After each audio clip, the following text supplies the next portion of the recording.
वहाँ पर कुछ काले कोट के भेष में भ्रष्टाचारी दल्ले हैं और कुछ ही लोग हैं, वो 2 4 6 हैं, ज़्यादा नहीं है। वो अधिकारियों के नाम पे पैसे ले लेते हैं। अगर किया नहीं है एसडीएम तहसीलदार ने तो उठा करके उन्होंने इतना भी सब्र नहीं किया कि अपने पदाधिकारियों को तो आ जाने दें। छाता तहसील में धरना या दलाली का खेल, अवैध दबाव की कोशिश, अधिवक्ता कल्याण एसोसिएशन अध्यक्ष का बड़ा खुलासा। काले कोट में घुसे दलाल मथुरा जिले की छाता तहसील इन दिनों गंभीर विवाद का केंद्र बनी हुई है। तहसील परिसर में कुछ अधिवक्ताओं द्वारा उपजिलाधिकारी और तहसीलदार के खिलाफ दिए गए धरना प्रदर्शन ने प्रशासन, अधिवक्ता समाज और आम जनता तीनों के बीच कई सवाल खड़े कर दिए हैं। भ्रष्टाचार के आरोपों के बीच अब इस धरने की नीयत और वैधता पर ही सवाल उठने लगे हैं। सबसे अहम बात यह है कि इस समय छुट्टी का सत्र चल रहा है। न्यायिक और प्रशासनिक कार्यों पर अस्थायी विराम है। ऐसे में सवाल उठ रहा है कि जब बार एसोसिएशन के अध्यक्ष, सचिव सहित अधिकांश पदाधिकारी अवकाश सत्र में यात्रा पर हैं, तो यह धरना आखिर कौन कर रहा है और किसके इशारे पर? लोगों का कहना है कि इससे पहले भी छाता तहसील में 2 बार इसी तरह के धरने हुए, लेकिन हर बार पदाधिकारी मौजूद नहीं थे। ऐसे में बिना अधिकृत नेतृत्व के किया गया यह प्रदर्शन भ्रष्टाचार के खिलाफ आवाज कम और दबाव की राजनीति ज्यादा नजर आ रहा है। धरना प्रदर्शन को लेकर उपजिलाधिकारी वैभव गुप्ता ने साफ शब्दों में कहा कि छुट्टी के दौरान इस तरह का प्रदर्शन कर प्रशासन पर अनैतिक तरीके से दबाव बनाने का प्रयास किया जा रहा है। नियमों के विरुद्ध किसी भी तरह का कार्य स्वीकार नहीं किया जाएगा। उन्होंने स्पष्ट किया कि प्रशासन कानून और प्रक्रिया के तहत काम करता है, न कि दबाव में। इस पूरे मामले में सबसे बड़ा मोड़ तब आया जब अधिवक्ता कल्याण एसोसिएशन के अध्यक्ष चौधरी पूरन सिंह ने धरना दे रहे अधिवक्ताओं पर ही गंभीर आरोप लगा दिए। चौधरी पूरन सिंह ने कहा, यह धरना अधिवक्ताओं का नहीं है। छाता तहसील में कुछ काले कोट में दलाल घुस गए हैं जो खुद को अधिवक्ता बताकर प्रशासन पर दबाव बनाने का काम कर रहे हैं। इनका उद्देश्य न भ्रष्टाचार खत्म करना है, न जनता का भला। यह सिर्फ दबाव की राजनीति है। उन्होंने साफ किया कि अधिवक्ता कल्याण एसोसिएशन इस तरह के प्रदर्शन का समर्थन नहीं करता और अधिवक्ता समाज की छवि को बदनाम करने वालों के खिलाफ कार्रवाई की मांग करेगा। अब बड़ा सवाल यह है कि क्या यह धरना वास्तव में भ्रष्टाचार के खिलाफ है या फिर काले कोट की आड़ में दलालों द्वारा प्रशासन को झुकाने की कोशिश?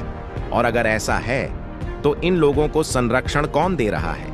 छाता तहसील का यह मामला अब सिर्फ धरना प्रदर्शन नहीं रहा, बल्कि अधिवक्ता बनाम दलाल, प्रशासन बनाम दबाव की खुली लड़ाई बन चुका है। ऐसा है, वहाँ पर अभी हमें कल सूचना मिली थी कि छाता तहसील में भ्रष्टाचार के खिलाफ छाता बार के द्वारा वहाँ के कुछ लोगों ने, कुछ अधिवक्ताओं ने धरना दिया है, जबकि छाता बार के अध्यक्ष और सेक्रेटरी, अधिवक्ता कल्याण एसोसिएशन के सारे पदाधिकारी सब लोग टूर पे हैं। क्योंकि ये भ्रष्टाचार का कोई नया मामला तो है नहीं। भ्रष्टाचार तो तहसील के रंग रंग में है, पहले से ही व्याप्त है। ऐसा क्या विस्फोट हुआ जो इनको धरना देना इतना इमरजेंसी आ गया कि अपने पदाधिकारियों को भी इन्होंने वहाँ आने नहीं दिया डिसीजन लेने के लिए? ऐसी कौन सी आपात स्थिति आ गई? भ्रष्टाचार तो वहाँ कड़ में बसा हुआ है। वास्तविकता में ये बात है कि वहाँ पर कुछ काले कोट के भेष में भ्रष्टाचारी दल्ले हैं और कुछ ही लोग हैं, वो 2 4 6 हैं, ज़्यादा नहीं है। उनका काम अगर अधिकारियों को करते रहते हैं तब तो ठीक है। जैसे ही किसी अधिकारी के द्वारा, एसडीएम तहसीलदार के द्वारा कोई काम उनका बड़ा होता है जिसमें भारी करप्शन होता है, वो अधिकारियों के नाम पे पैसे ले लेते हैं। अगर किया नहीं है एसडीएम तहसीलदार ने तो उठा करके उन्होंने इतना भी सब्र नहीं किया कि अपने पदाधिकारियों को तो आ जाने दें, वो धरने में बैठ गए। तो हमारा इसके विषय में कहना ये है कि ये कोई नई बात नहीं है। ये पहले अपना गला, अपना वाइट कॉलर करें, अपना कॉलर साफ रखें, तब दूसरे के खिलाफ ये धरने बैठने के अधिकारी हैं। जब आप खुद भ्रष्ट हो तो अधिकारी तो भ्रष्ट तुम ही करते हो। हम कई बार संपूर्ण बार के अध्यक्ष भी रहे हैं, सचिव भी रहे हैं, हमसे अधिकारी एक ही बात कहते थे कि अध्यक्ष जी आप अपने अधिवक्ताओं को देख लो, वो हम नहीं लें, हमारे नाम पर ले लेते हैं। हम उनका काम अगर कर भी दें तो हमारे नाम पर पैसे ले लेते हैं। तो ये तो कोई नई बात नहीं है। इस आंदोलन से क्या होगा, पिछली बार क्या हुआ, अभी 1-1.5 साल पहले यही हुआ। एक तहसीलदार साहब से वासने जी उनके खिलाफ धरने बैठ गए, 2 महीने तक करीब धरने पर बैठे रहे और रिजल्ट परिणाम क्या आया? परिणाम ये आया कि एक इन्होंने उसके पुतला जलाना चाहा था तहसीलदार का, वो भी पुलिस ने नहीं जलने दिया। ये है सर, जैसे दोनों बारों के अध्यक्ष टूर पे हैं तो बगैर अध्यक्षों के कैसे धरना दिया जा रहा है? यही तो सोचने का विषय है। ऐसी कौन सी आपातकाल आ गया? ये भ्रष्टाचार वाली जो बात बड़े हास्यास्पद बात है, ये तो एक कड़कड़ में व्याप्त हुआ। इसके बारे में मैं समझता हूँ कि इतना आपातकाल तो नहीं होना चाहिए कि सभी लोग बाहर हैं, टूर पे हैं और फिर भी जो है ये लोग धरने पे बैठ गए। इसका मतलब क्या है? इसका मतलब ये है कि वहाँ का एसडीएम तहसीलदार इनके प्रभाव में आ जाए और फिर इनका जैसा चल रहा है वैसा चल। तो क्या वो कुछ लोग ऐसे अधिकारियों पर अपने अधिकार जमाना चाह रहे हैं बाद में? नहीं, ये तो है ही, इसमें कोई दो राय नहीं है।